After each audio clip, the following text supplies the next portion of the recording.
Durog na durog ang puso ngayon ng Vivamax star at Cebu-based vlogger na si Sunshine Guimari. Dahil kasabay ng kaarawan niya ang libing naman ng asawa niya na nangyari nitong nakaraang linggo June 23.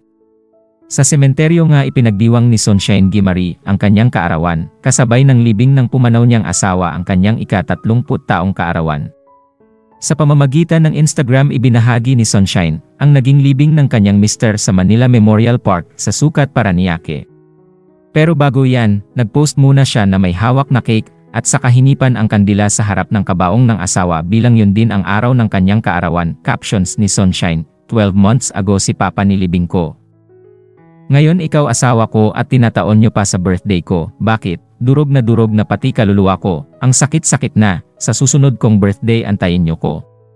Inaantay ka ni Papa baby ko, maglakbay muna kayo sa walang hanggan. Antayin nyo ko. Kayo buhay ko, mamimiss ko kayo sa araw-araw. Pagising ko mamimiss ko luto mo babe. Halakhak mo mga kwela mong jokes, boses at pag nagalala ka sakin. Salamat sa pagmamahal mo samin, mahal na mahal kita.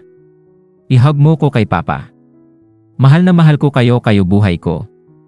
Matatandaan na noong June 20 nang ibinalita ni Sunshine ang pagkamatay ng mister, sakit sa puso ang naging sanhi nito. At noong nakaraang taon lang sa parehong petsa, ay pumanaw naman ang ama ng sexy actress, kaya ganun na lamang ang pagdadalamhati niya sa kasalukuyan. Last year lang nang ikinasal si Sunshine sa kanyang mister. Day?